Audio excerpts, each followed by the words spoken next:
En tiempos difíciles hay que dar testimonio y hay que responder uno por uno los agravios y hay que responder uno por uno los golpes que tiran. Declaraciones del ministro de Educación de la Nación, Esteban Bullrich, días pasados en la localidad de Choel Choel. La pregunta es, ¿el ministro Esteban Bullrich es ignorante o es beneficiario del genocidio? Él dijo, esta es la nueva campaña del desierto, pero sin espadas, con educación. Lo que ocurre es que fueron modernos fusiles los que masacraron a los originarios para favorecer a su familia.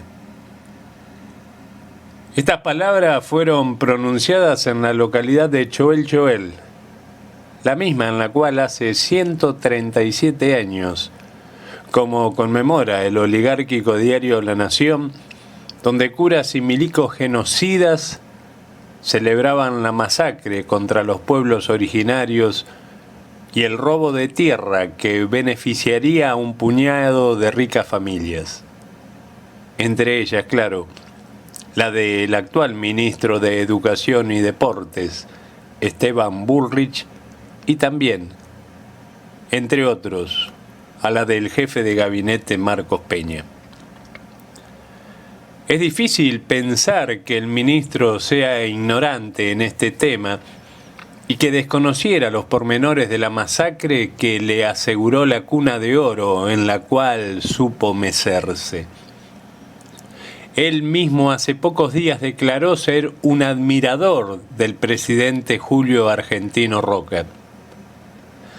Cualquiera que haya leído tan solo un poco de historia de aquel nefasto personaje sabe que una de las claves del éxito del militar en la campaña contra los indios fue la desproporcionalidad del armamento, ya que frente a las lanzas de los pueblos ranqueles y mapuches, las tropas del ejército argentino se encontraban munidas con miles de los modernos fusiles Remington, importados por el presidente Sarmiento desde los Estados Unidos.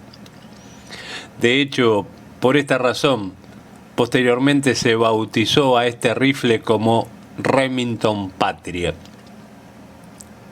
Hablar de espadas parece, en cambio, una operación ideológica discursiva, ya que remite a tiempos aún más lejanos, en los cuales una menor disparidad armamentística y la heroica resistencia de los pueblos originarios derramaba una vasta cantidad de sangre conquistadora en defensa de sus tierras y su cultura.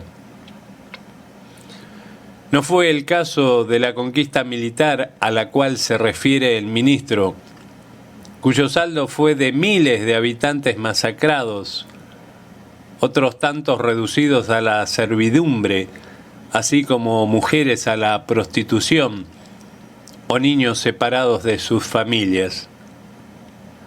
Además de, claro está, las millones de hectáreas que pasaron a engrosar los patrimonios de ya acaudalados terratenientes, militares o comerciantes. Adolfo Bullrich fue el bisabuelo de este personaje nefasto que hoy tenemos como ministro de Educación de la Nación. Y por supuesto, no menos nefasto, el bisabuelo. Se lo llamó el martillero de la Patagonia robada.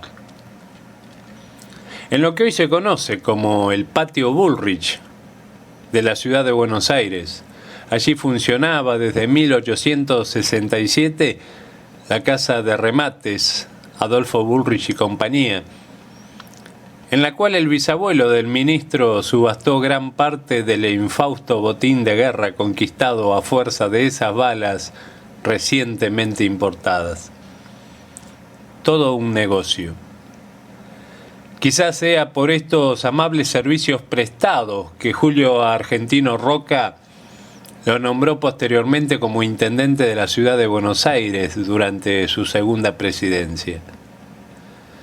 Quizás sea por tan alto honor encomendado a un miembro de su familia que el ministro de Educación declaró hace pocos días que consideraba a Roca un enorme presidente.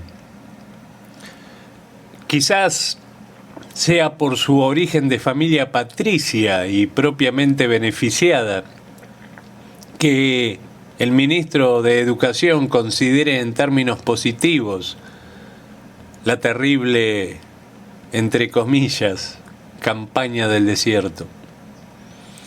Quizás sea por su condición de clase, miembro de la gran burguesía nacional, la cual es profundamente antiobrera, que el ministro reivindique al presidente que en su segundo mandato y luego de la primera huelga general de nuestro país promulgó la xenófoba y represiva ley de residencia.